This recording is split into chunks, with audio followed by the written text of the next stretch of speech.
말씀 사사기 11장입니다. 사사기 11장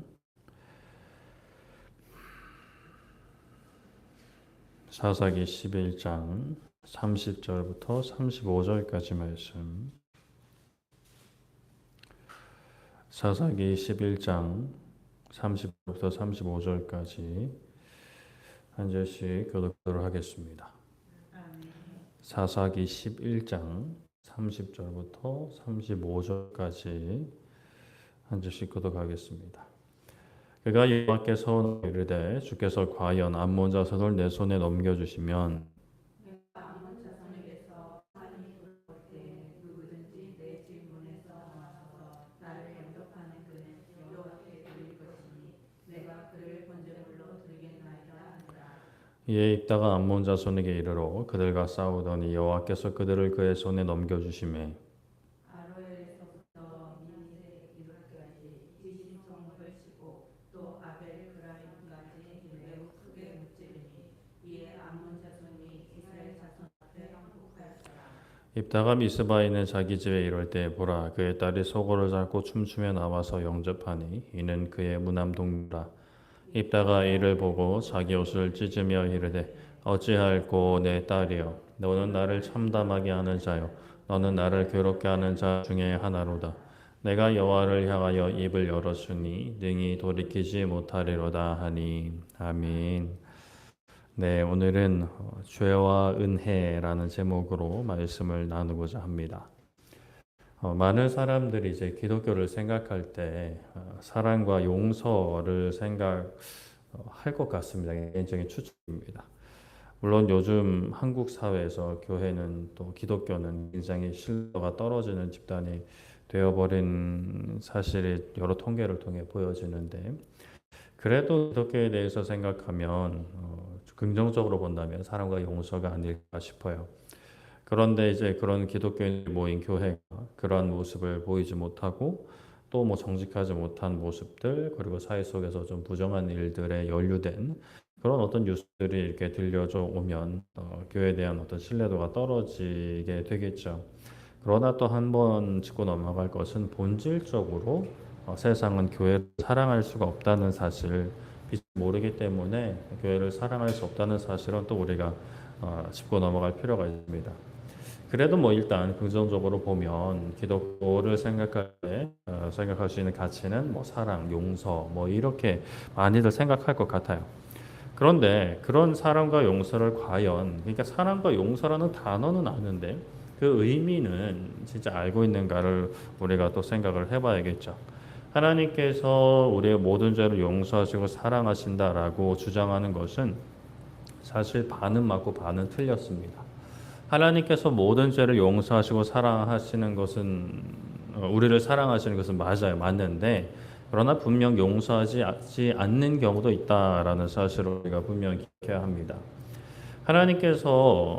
하나님께서는 돌이키지 않는 자들의 죄를 용서하지 않습니다. 그러니까 어떤 죄를 뭐 용서하고 용서 안 하고 또 뭐 그것도 좀 문제가 있긴 한데 일단 중요한 것은 죄의 어떤 뭐 분류나 크기보다도 돌이키는가 돌이키지 않는가가 중요한 거죠.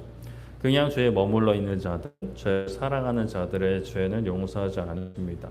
죄에서 돌이켜 하나님을 구하는 자들, 그러니까 모든 뭐 죄를 안 짓는 사람이 아니라 죄에서 돌이키기를 갈망하면서 하나님께 은혜를 구하는 자들은 이제 하나님께서 용서를 하시는 거죠. 그런 맥락에서 이제 내 모습 이대로 뭐 나를 사랑하신다라는 어떤 표현들 또 뭐 찬양의 가사들은 좀 오해의 소지가 좀 있습니다. 하나님께서는 우리가 죄인 되었을 때 우리를 사랑하신 게 맞아요. 그러면 그런 관점에서는 우리가 어떤 모습이든지 우리를 사랑하신 거죠. 그런데 분명히 요구하시는 것은 그 죄에서 돌이키는 겁니다. 예수님을 통해 아버지께로 나아가는 거예요. 그 나아가는 길은 죄와의 선한 싸움을 필수적으로 동반합니다. 그렇게 하나님 아버지께로 나아가야 하는데 그런 어떤 나아감도 없이 죄와의 선한 싸움도 없이 예수님을 사랑하는 것도 없이 그저 죄의 상태에 그대로 머물러 있으면서 하나님은 내 모습 이대로를 사랑한다라고 하는 것은 그것은 거짓이죠. 계속 죄 가운데 살다가 구원의 은혜를 못 받게 하려는 마귀의 거짓말입니다. 용서한다는 것 자체, 용서라는 개념 자체가 죄의 존재를 드러내는 것이기도 해요. 애초에 죄가 없다면 사실 용서할 필요도 없는 거죠. 그런데 적지 않은 사람들이 용서를 이야기하면서 죄는 이야기하려고 하지 않아요. 죄는 아예 없는 개념처럼 더 이상 시대에 맞지 않는 그런 가치처럼 이렇게 여기려고 합니다. 용서와 사랑을 이야기하면서 죄는 이야기하지 않고 들으려 하지 않는 거죠. 그래서 하나님 앞에 모든 사람은 죄인이 아니다라고까지 이렇게 말씀과 반대되는 생각까지 이르게 됩니다. 그러나 분명히 짚고 넘어가야 될 것은 모든 사람은 죄인이죠. 그 중에 회개하여 하나님께로 돌이킨 이들은 예수님을 믿는 믿음을 고백한 이들은 의롭다 하심을 받게 됩니다. 의롭다 여김을 받게 되는 거예요. 내가 의로워지는 게 아니라 의롭다 여김을 받는 거죠. 주어지는 거예요. 외부에서. 그 의롭다 여김을 받지 못한 이들은 여전히 죄의 상태에 머물러 있게 됩니다. 하나님과의 관계가 이제 끊어진 상태에 있는 거죠. 얼른 그 관계를 회복해야 됩니다. 그리고 그 관계가 회복된 자들은 회복되어져 있는 과정에 있는 자들은 하나님과의 회복된 관계 속에서 살아가는 거죠.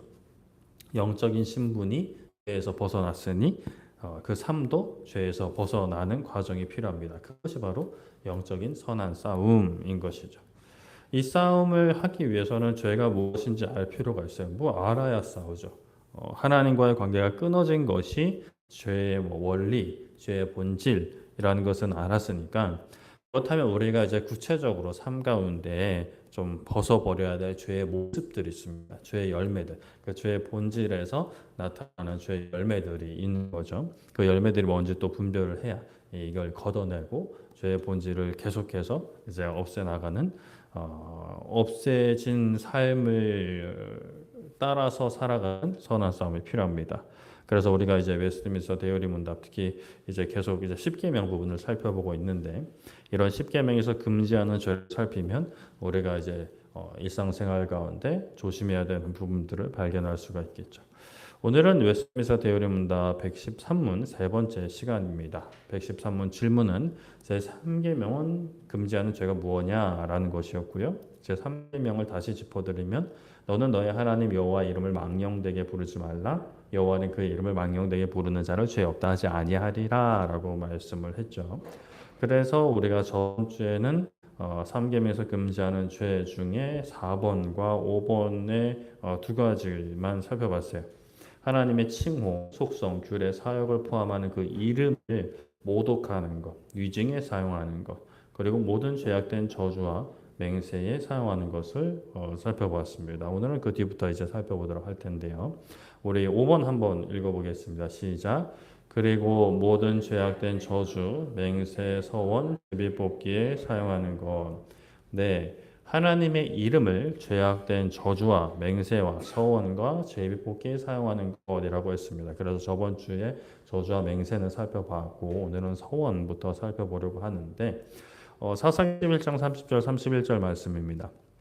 그가 여호와께 서원하여 이르되 주께서 과연 암몬 자손을 내 손에 넘겨주시면 내가 암몬 자손에게서 평안히 돌아올 때에 누구든지 내 집 문에서 나와서 나를 영접하는 그는 여호와께 돌릴 것이니 내가 그를 번제물로 드리겠나이다 라고 말씀을 합니다. 이제 사사기는 사사들이 등장, 사사라는 어떤 그 직분, 직책에 있는 사람들이 등장하는 이스라엘의 역사입니다. 이스라엘 백성들이 이제 애굽에서 노예 생활을 하다가 하나님이 그들을 이제 구원하셔가지고 여러분들 입장에서 이득이죠. 구원하셔가지고 이제 가나안 땅, 약속의 땅으로 인도하셨죠. 인도하는 그 길 가운데서는 모세가 지도자였고 그리고 가나안에 들어가면서부터는 여호수아가 지도자였습니다. 그렇게 여호수아가 가나안 땅 정복 전쟁을 어느 정도 마치고 이제 좀 큰 전쟁을 마쳤다라고 약간의 뭐라 그럴까 안정기 비스무리하게 이제 들어가는 시기가 사사기인데 이게 이제 계속해서 이제 안정기로 넘어가야 되는데 안정기로 가면서 이제 상황은 안전해지지 않았는데 그냥 마음은 이렇게 좀 흐지부지 돼버리는 그런 상황이 이제 사사기인 거예요. 아직까지 남아있던 가나안 원주민들이 있는데 그들에게 이제 막 괴롭힘을 당하는 역사들이 사사기에 반복됩니다. 그런데 이거는 이스라엘이 뭐 약해서가 아니라 이스라엘이 하나님을 의지하지 않았기 때문이에요. 물론 이스라엘이 약하기도 했어요. 그들이 강해서 애굽에서 나온 게 아니고 강해서 가나안 땅에 정복 전쟁을 수행한 게 아니었습니다. 하나님이 하신 거예요. 하나님께서 이기게 하신 거죠. 하나님께서 탈출하게 하셨고 들어가게 하셨고 이기게 하셨어요. 그런데 이제 여호수아 세대, 여호수아 동시대를 살았던 그 광야 생활 하나님 앞에서 훈련받았던 그 세대가 이제 떠나고 그 다음 세대가 되면서 이제 하나님을 떠나기 시작했습니다. 뭐 대놓고 떠나는 경우도 있었지만 우상을 함께 섬겨버리는 거예요. 하나님도 뭐 아예 뭐 버리지는 않고 어느 정도 이제 하나님에 대한 생각도 있는데 우상을 이제 사랑하게 되는 거죠. 하나님도 섬기고 뭐 우상도 섬기고 이렇게 뭐 다닥선 이렇게 되는 거예요. 그러나 하나님 분명히 말씀하시죠. 우상을 섬기는 것은 나를 대적하는 거다. 나를 업신여기는 거다. 그리고 신약에 와서도 두 주인은 없다라고 분명히 말씀하세요. 그래서 하나님께서 이스라엘을 지키시는 일을 멈추십니다. 그러면 어김없이 이 민족이 이스라엘 민족을 막 괴롭혀요. 그럼 이스라엘 민족이 힘들어요. 하나님 도와주세요라고 하면은 하나님이 그제서의 은혜로 이제 이스라엘 백성들을 돌아보시면서 그 이끌 리더, 그러니까 사사를 세우신 거죠. 그 사사 중에 한 명이 오늘 말씀에 등장하는 입다라는 사람입니다. 입다가 이제 사사가 될 때 이스라엘을 괴롭히던 적은 암몬 자손이었습니다. 그 암몬 자손과 싸우러 입다가 나갈 때 오늘 말씀 30절에 고백했던 것처럼 서원을 해요. 서원. 하나님께서 이렇게 해주시면 저는 이렇게 하겠습니다라는 것이 서원의 기본적인 형식인데 뭐 결단, 뭐 약속이라고도 할 수가 있겠죠. 그가 이제 서원한 것은 하나님께서 암몬 자손, 우리의 적들을 내 손에 넘겨주시면 내가 이기도록 해주시면 내가 이기고 집으로 돌아올 때 누구든지 내 집문에서 나와서 나를 영접하는 그를 여호와께 돌릴 거다. 하나님께 감사로 뭐 봉사할 거다 이게 아니라 번제물로 드리겠다라고 서원을 해버려요. 번제물은 하나님께 드리는 제사 중에 한 방법으로 제물을 죽이고 각을 뜬 다음에 전부 태워버리는 제사가 번제물입니다. 그런데 이제 여기서 사사 입단은 하나님께서 이기게 하시면 사람을 번제물로 드린다라는 거예요. 누구든지 이제 한 놈, 이제 처음 나오는 놈이 내가 번제물로 드린다라는 거예요. 사람을 제물로 드리는 것은 하나님께서 금하시는 것으로 끔찍한 죄악입니다. 하나님이 그런 말씀을 하신 적이 없거든요. 그래서 입다가 대체 왜 이런 말을 했을까 좀 의아한 부분이긴 해요. 뭐 사람을 바치는 이방신의 제사가 있긴 했는데 그 영향을 받았을 가능성이 가장 크지 않을까 싶어요. 그러한 모습을 보고 하나님께서 기뻐하시는 것, 기뻐하시지 않는 그런 어떤 하나님 관점이 아니라 그게 좋아 보이니까 그래도 이제 하나님께 드리는 것이 이제 제물, 뭐 이런 건데 그래도 사람이 소보다 더 귀하니까 하나님께 가장 귀한 것을 드린다 생각했을지 모르겠어요. 그러니까 하나님과 싸우자는 게 아닌 이상 좋은 것을 가장 드리려고 소원을 했을 텐데 사람을 드린다라는 거죠.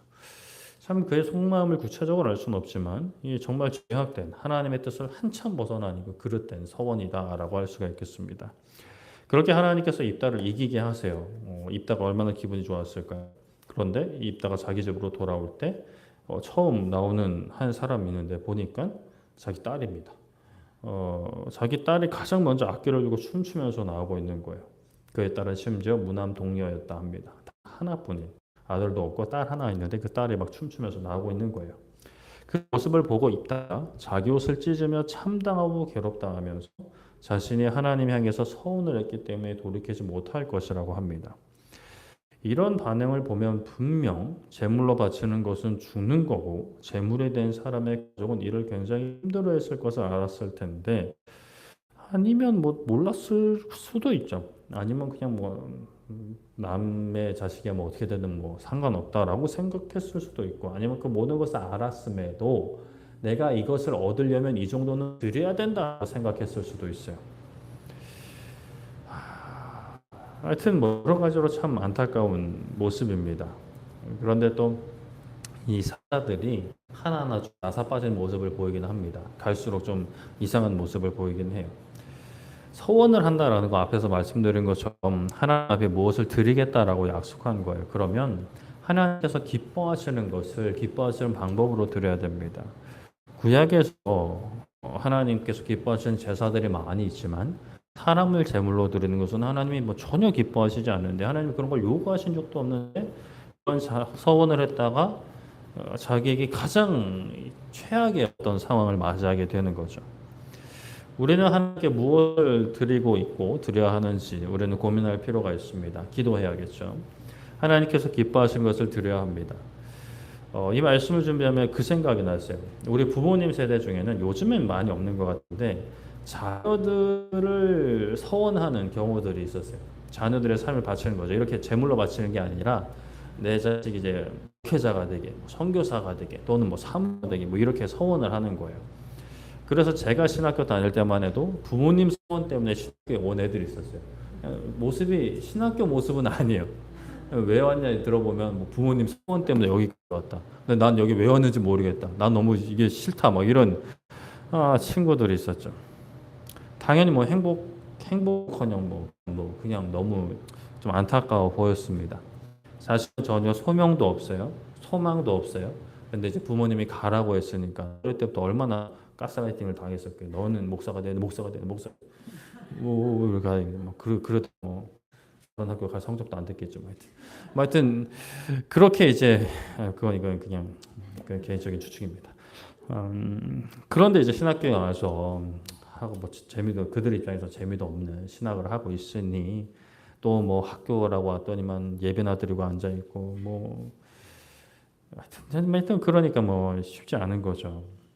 그래서 그런 당사자들도 그렇고 그 시대 때 그런 모습을 조금 안타깝게 또 비판적으로 보시는 분들이 자녀들 서운하지 말고 본인들 삶이나 드리라는 뭐 그런 말씀을 하시는 분들도 더러 계셨어요. 저도 개인적으로 그때는 좀 그런 친구들이 제대로 뭐 학교 생활도 못하고 방황하는 결국 그러다가 이제 어느 순간 이제 학교에서 사라져 버리는 이제 그러니까 이제 뭐 학교를 그만둔 거겠죠. 삶을 그만둔 게 아니라 학교를 그만두는 친구들을 보면서 자녀들의 삶을 서원하는 것이 그렇게 좋다라고 생각이 들지는 않았습니다.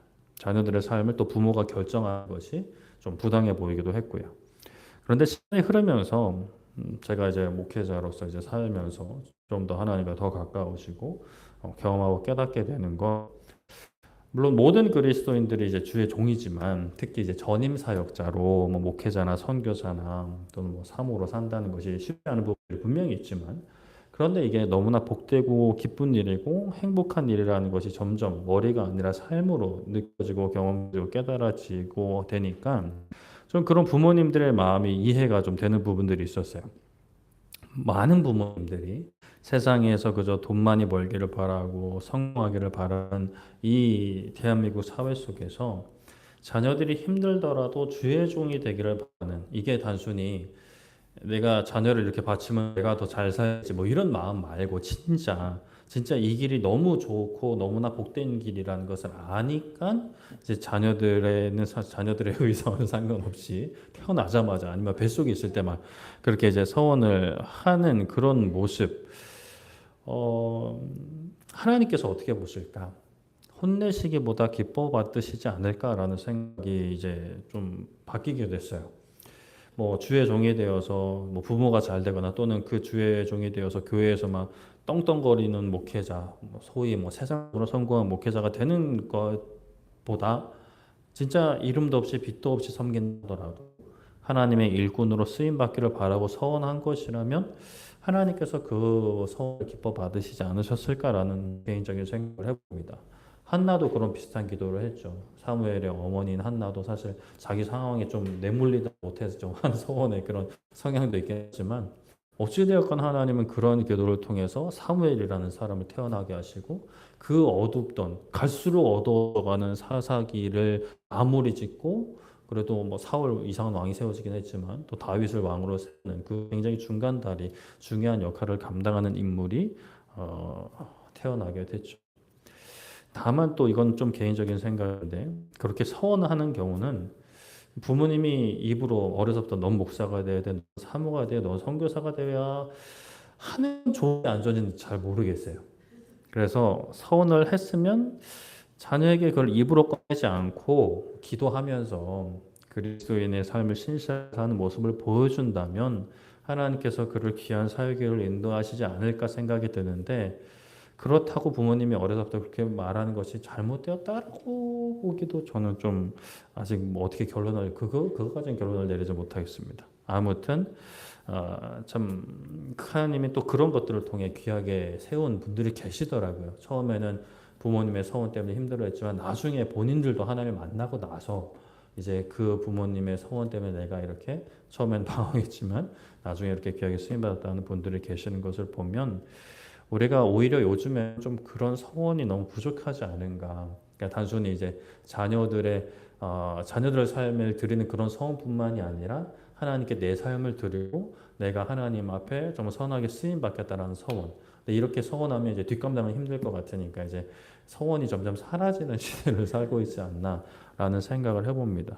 그래서 악한 서원을 하는 것은 이 입다와 같은 서원은 분명히 이제 죄가 되지만 그리고 오히려 그런 서원을 했으면 뒤엎어 버리는 게 그냥 지가 하나님한테 죄를 뒤집어쓰고 뒤엎어 버리는 게 맞지 않은가라는 생각이 들지만 어찌되었건 오늘날은 좀 바른 서원, 어떤 하나님 앞에 바른 결단들, 뜨거운 마음으로 하나님 앞에 드리는 그런 마음들은 우리가 오히려 더 이 시대 때는 좀 일깨워야 되지 않는가 싶기도 합니다. 그 다음은 제비뽑기입니다. 에스더 9장 24절 말씀. 곧 아각 사람 함무다다의 아들 모든 유다인의 대적 하만이 유다인을 진멸하기를 꾀하고 부르 곧 제비를 뽑아 그들을 죽이고 멸하려 하였으나라고 말씀을 합니다. 에스더는 뭐 잘 아시는 분 계시겠지만 페르시아의 왕 바사라고 하는 페르시아의 왕의 아내가 된 에스더와 그 사촌 오빠인 모르드게가 핵심 인물이 되어서 하나님께서 그 이방 땅에서 유대인들을 어떻게 지키시는지를 굉장히 잘 볼 수 있는 말씀이에요. 모르드게가 그 페르시아 2인자인 하만에게 절하지 않아서 하만은 왕을 이제 뭐 속인다기보다는 이제 약간 좀 이렇게 알랑방울 끼면서 해가지고 모르드게뿐만이 아니라 모든 유다인을 죽이고자 합니다. 그날을 언제로 알지 제비를 뽑았다라는 내용인데 물론 하만이 하나님의 이름으로 제비 뽑기를 한 건 또 아니에요. 그러나 제비 뽑기를 하는 것 자체가 사실 이게 좀 넓게 본다면 하나님을 안 믿는 사람들도 결국에는 자신의 결정이 아닌 이제 외부의 어떤 자연적인 초자연적인 아니면 뭐 그들이 말하는 어떤 운명 뭐 그런 것들에 의지하는 게 되어버린 거잖아요. 근데 사실 그런 거는 하나님의 통치하심밖에 없거든요. 이 세상에는 뭐 귀신이 하는 것도 아니고 그냥 우연이 되는 것도 아니고 모든 것이 이제 하나님의 통치하에 있는 관점으로 보면 결국 그들의 하나님을 모르는 사람들이 하는 제비뽑기도 하나님 안에서 이제 하게 되는데 물론 그들은 의도하진 않았겠지만 어찌되었건 이제 제비뽑기도 저번에 언제 한번 또 언급한 것 같은데 그 자체로 그릇된 건 아닙니다. 우리가 스스로 결정하지 않고 하나님의 인도하심을 구하며 행할 수 있는 하나의 방법이에요. 근데 이제 조심할 필요는 있다고 분명히 말씀을 드렸었죠. 이렇게 하나님의 뜻을 구하며 인도하심을 구하는 것, 이 제비 또한 하나님의 뜻 안에 움직이는 것임을 고백하는 것인데 당연히 제비를 뽑아서 악한 일을 하려는 것, 하마는 유다인들을 이제 죽이려고 한 것, 하나님의 백성들을 죽이려고 한 것, 이것은 당연히 하나님 앞에 죄를 짓는 일이다라는 것이죠. 우리 6번 한번 읽어보겠습니다. 시작. 합법적인 맹세와 서원을 위반하고 네, 합법적인 맹세와 서원을 위반하는 것도 죄악이죠. 에스겔 17장 19절에 그럼 주 여호와의 말씀이니라 내가 나의 삶을 두고 맹세하노니 그가 내 맹세를 업신여기고 내 언약을 교만하였은즉 내가 그 죄를 그 머리에 돌리리라고 말씀을 합니다. 이제 하나님께서 에스겔 선지자를 통해서 이스라엘의 죄악을 고발하시고 그 이스라엘을 향한 심판의 말씀을 하는 부분입니다. 하나님께서 이제 애초에 이스라엘 백성들과 언약을 맺으신 부분이 이제 출애굽한 다음에 시내산에서 너희는 내 백성이 되고 나는 너희의 하나님이 된다라는 언약입니다. 특별한 관계로 묶이는 상황인 거예요. 뭐 혼인서약과 같이 하나 되는 거죠. 무슨 공동 운명 공동 되는 것처럼. 그것은 이스라엘 백성들은 마땅히 하나님만을 섬기고 하나님은 이스라엘을 보호하시고 지키시는 언약 체결이었습니다. 그런데 아까도 말씀드린 것처럼 그 여호수아 세대를 지나면서 사사기에 들어가면서 점점 이제 이스라엘이 하나님에게서 이제 멀어지는 거죠. 그 언약, 나는 너희의 하나님이 되고 너희는 백성이 된다는 그 언약을 가볍게 여기기 시작한 거죠. 그러니까 하나님을 섬기지 않았어요. 앞에서도 언급한 것처럼 섬기기는 했지만 다른 신들도 섬기기 시작했고 또 어떤 더 암흑 시대에 그냥 하나님 성전을 막 문 닫아버리고 막 거기에 막 무상 뭐 그냥 놔버리고 막 그런 시대도 있었죠. 특히 이 에스겔 17장에서는 이스라엘이 이제 애굽을 의지하려는 모습이 있었음이 언급이 됩니다. 그래서 17절에 보면은 바로의 그 큰 군대와 많은 무리가 있어도 이스라엘을 돕지 못할 것이라고 하시면서 이 말씀 19절에 하나님께서 자신의 삶을 두고 맹세하시는 것은 이스라엘 백성들의 내 맹세를 업신여기고 내 언약을 배반하였으니 그 죄를 그 머리에 돌리게 된다. 그 벌을 이제 머리 꼭대기에 올려놓는다. 큰 벌을 받는다라는 거죠. 맹세를 업신여기고 언약을 배반했다라고 말씀을 하세요. 이스라엘 백성은 하나님 언약 안에 거하는 큰 복을 받았지만 그것을 업신여기고 언약을 배반했습니다. 안타까운 일이에요. 하나님께 죄를 짓는 거죠. 그런데 이제 이런 말씀들을 들으면 사람들 중에는 하나님께서 너무 무섭게 하시는 거 아닌가, 너무 좀 화를 크게 내신다, 너무 무서운 벌을 내리신다라고 생각을 할 수도 있을 것 같아요. 서론에서 이야기한 것처럼 사랑의 용서의 하나님이라고 하더니만 이렇게 막 무섭게 내리고 그 죄를 머리에 돌려 그럼 머리를 이렇게 댕강한다라는 뭐 그런 사실 그런 의미거든요. 그러니까 이제 사람들이 좀 의아해하는 거죠. 근데 이것은 그만큼 사람들이 하나님을 잘 모르고 있다라는 것을 보여주는 것이기도 합니다. 하나님은 정말 사랑과 용서의 하나님이 맞으세요. 엄청난 은혜를 베푸시는 분이에요. 근데 그만큼 그 사랑과 용서와 은혜를 끝까지 업신여기고 끝까지 대적하는 이들의 죄는 그만큼 더 가볍지 않고 너무나 크다라는 것이 분명하죠. 이것을 알아야 됩니다. 오늘 우리는 하나님의 구원 계획의 정점이라고 할 수 있는 정수라고 할 수 있는 예수 그리스도의 이 땅에 오심 그리고 죽으심 부활과 승천을 경험한 사람들이에요.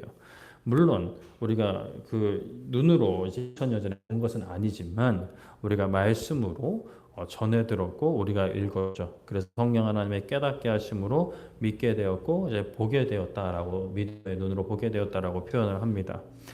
그러면 우리는 그 사랑과 용서와 은혜를 경험한 사람들이 되었어요. 그럼 우리는 이제 그 사랑과 용서 안에 거하게 되는 사람들입니다. 우리를 죄악에서 건져주신 하나님과의 관계가 끊어진 상태에서 회복시키시는 하나님의 은혜 안에 거하는 사람들이죠.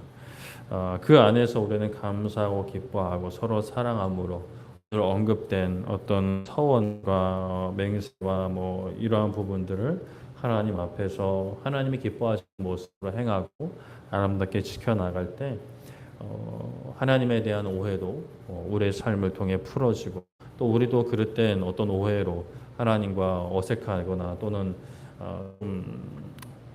서먹서먹한 관계로 살아가는 것이 아니라 더 가까이 그 은혜와 사랑을 누리고 전할 수 있는 우리 모두가 되기를 소망하고 축복합니다. 말씀을 정리하겠습니다. 오늘 113은 세 번째 시간이었고요. 제3계명에서 금지하는 죄는 뭔가? 그래서 오늘은 하나님의 이름으로 행하는 모든 죄악된 서원과 제비뽑기 그리고 합법적인 맹세와 서원. 그러니까 입다의 서원은 합법적인 서원이라고 하기는 좀 어려울 것 같습니다. 물론 하나님의 이름으로 하게 했지만 그 내용 자체가 하나님께서 원하시는 것과 전혀 상관이 없었기 때문에 그냥 하나님 앞에 죄송합니다 이제 머리 받고 이제 회개하거나 아니 그래도 하나님 벌 주시면 본인이 받아야지 뭐 자기 딸을 그렇게 하여튼 그렇습니다. 그러니까 그런 것들은 이제 하여튼 좀 엎어버리는 게 오히려 좋을 것 같고 합법적인 맹세와 서원을 위반하는 것은 하나님의 이름을 망령되게 부르는 것과 같다라고 할 수가 있겠습니다. 하나님은 모든 것을 용서하시는 분은 아니세요. 모든 것을 용서하시지만 또 모든 것을 말이 이상한데 뭐 이제 하나님께 돌아오는 자들은 모든 것을 용서하시죠. 저런 죄도 용서하신다라고 할 만큼 끔찍한 죄도 용서하십니다. 근데 돌아오지 않는 자들은 용서하지 않으세요. 그러니까 사실 하나님의 관점으로는 어떠한 죄보다도 돌이키지 않는 죄가 가장 큰 죄다라고 할 수 있는 것이죠. 그래도 우리는 그래도 너무 감사한 것은 돌이켰다라는 것이고 돌이키고 있다라는 것이죠. 우리는 큰 은혜와 사랑 안에 있습니다. 그 죄에서 벗어나 우리는 자유케 된 사람들이 그 자유로 부활의 주님을 의지하면서 그 능력을 힘입어서 하나님을 사랑하고 예수님을 사랑하고 오늘 새벽 말씀이죠. 베드로에게 말씀하신 것처럼 너가 나를 사랑하느니 네 그렇습니다. 주님이 아시죠. 그럼 내 양을 먹여라. 내 양을 쳐라. 너는 거짓말하고 있어. 이렇게 하지 않으시고 내 양을 먹으라고 하셨던 예수님의 말씀을 또 우리가 받아서 어떻게 우리 혼자만의 신앙 지키기 급급한 그런 수준이 아니라 그러니까 더 그것을 넘어서서 다른 이들을 살필 수 있는 그 여유와 넉넉함, 단순히 어떤 삶의 뭐 시간이나 경제적인 부분뿐만이 아니라 우리의 믿음의 넉넉함이 충만하여서 교회 안에서 서로를 돌아보고 또 교회 밖에 있는 우리 많은 전도 대상자들, 선교 대상 민족들이 있습니다. 그들을 위해서 또 기도하고 각자에게 주어진 그 삶의 사명과 능력을 따라 또 나누고 헌신할 수 있는 우리 모두 되기를 소망합니다.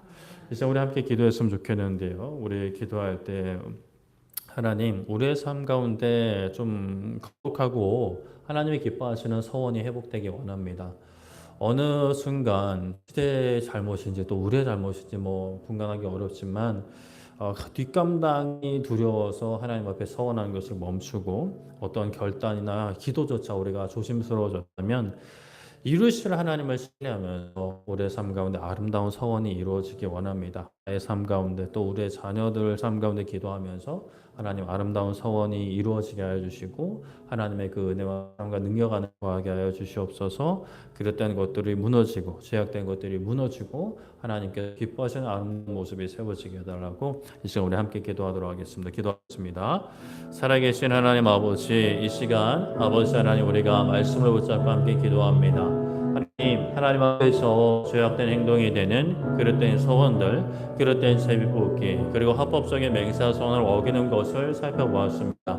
하나님 그 중에 특별히 입다가 하나님 앞에 그렇게 서원한 내용을 살펴보았는데 아버지 하나님 당연히 우리는 뭐 그런 서원을 할 일이 많지도 않겠지만 오히려 이 세대는 아름다운 서원을 하나님께서 기뻐하시는 그 결단과 어떤 그 각오, 기도의 제목들이 사라져가는 시대는 아닌지 돌아보게 됩니다. 하나님, 아버지 하나님 아름다운 서원은 우리의 삶 가운데 되게 해주시옵소서. 우리의 자녀를 번제물로 드리는 그런 말도 안 되는 그런 서원이 아니라 우리의 삶을 하나님께 드리고 우리의 직장 생활을 하나님께서 기뻐하시는 모습으로 세우겠다라는 그런 서원들, 그리고 가족 간의 관계에서 내가 더 섬기고 더 사랑하겠다라는 그러한 서원들, 내 자녀를 하나님의 사람으로 양육하겠다라는 그런 소원들은 아버지 하나님 우리가 다시 정말 더 아름답게 세워지게 하여 주시고 어차피 나의 힘으로 하는 건 아니고 하나님이 주시는 힘 따라 하는 것이기 때문에 아버지 두려워하지 말고 기쁨으로 서원하고 또 하나님을 신뢰하며 한 걸음 한 걸음 그 서원 하나님께서 우리에게 허락하신 아름다운 그 목표 그것을 향해 나아갈 수 있는 아버지 그 모든 가정 가운데 하나님의 은혜와 사랑을 더욱 깊이 경험하게 하여 주시고 부활의 능력을 경험케 하여 주시고 부활의 주님을 보게 하여 주셔서 아버지 하나님 우리가 이 아름다운 생명의 길, 이 사명의 길 흔들리지 않고 잃지 않고 끝까지 표대를 향해 걸어가는 우리 삶이 되게 하여 주시옵소서. 하나님 감사합니다. 주님 은혜 베풀어 주시옵소서. 우리 한 번 더 기도할 때 이렇게 기도했으면 좋겠습니다. 하나님, 우리가 하나님 전하기 원합니다. 이 아름다운 소원을 이러한 소원을 우리가 행하기 원합니다. 나의 삶 가운데 하나님을 전하겠습니다. 부활의 주님을 전하겠습니다. 아버지 하나님 그 땅끝까지 전하는 제가 되겠습니다.